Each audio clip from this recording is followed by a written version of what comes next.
planted more than 100 small plants in the school gallery and ground for environmental awareness. You can also place small plants around your houses to make the environment clean. Thank you.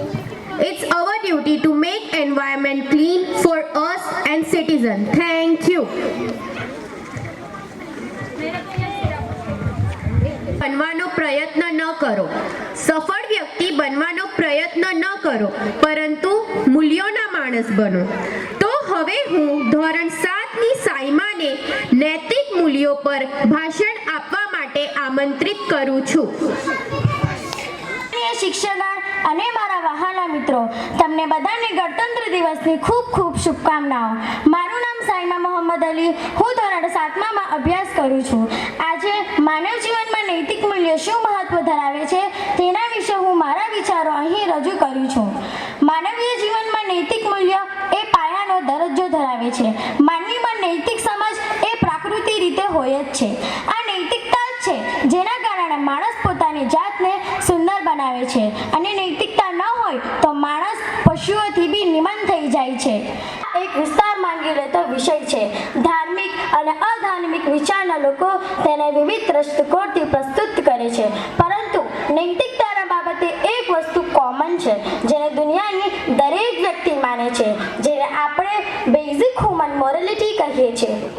એટલે કે સચ્ચાઈ, ઈમાનદારી, પ્રામાણિકતા અને એવા ઘણા બધા મૂલ્યો છે જેને માણસ માનવીય હોવાની હેસિયતથી માને છે. વ્યક્તિને બનાવવા અને સંવારવામાં પરિવાર અને સમાજની સાથે સાથે શિક્ષણ પણ મહત્વની ભૂમિકા ભજવે છે. વ્યક્તિને જેવું શિક્ષણ આપવામાં આવે અને જે ધ્યેય સાથે આપવામાં આવે તે જ દિશામાં આગળ વધે છે. એટલે જ આપણી શિક્ષણમાં વ્યવસ્થાનું એક ધ્યેય એ પણ હોવું જોઈએ, અને આપણે એક સારી વ્યક્તિ બનાવી શકીએ, અને એ ત્યારે જ શક્ય જ્યારે આપણે શિક્ષણમાં નૈતિકતાને પ્રાથમિકતા આપીએ. સાચું શિક્ષણ ભાષાના માધ્યમથી નહીં પણ શીખી લેવાય એવી હાઈ ફાઈ સ્કૂલોની પસંદગી એ આજના માતા પિતાની પહેલી પસંદગી બની ગઈ છે. પરંતુ તેમાં શિક્ષણને કઈ રીતે અપાય છે, કેવા મૂલ્યોને પ્રાધાન્ય અપાય છે તે જોવાને બહુ ઓછા માતા પિતા જોતા હશે. કદાચ બસ અંગ્રેજી અને ઝડપી આઈન્સ્ટાઈન બની જાય મારું બાળક, આવો વિચાર લઈને આજના માતા પિતા કહેવાતી ઇન્ટરનેશનલ સ્કૂલોમાં ભણવા મૂકે છે. પરંતુ આપણું બાળક અધૂરું શિક્ષણ તો નથી લઈ રહ્યો ને, તે જોવાની સિટીની મોટી મોટી ડિગ્રી મેળવે પણ નૈતિકતાના ગુણો જોવા જ ના મળે. નાગરિકોના ચરિત્ર દ્વારા જ રાષ્ટ્રનું પરિવર્તન લાવી શકશે. ચરિત્ર ઘડતરનો પાયો નાની વયે જ નાખવો જોઈએ. એ જોવાની આજના માતા પિતાની પહેલી ફરજ બને છે.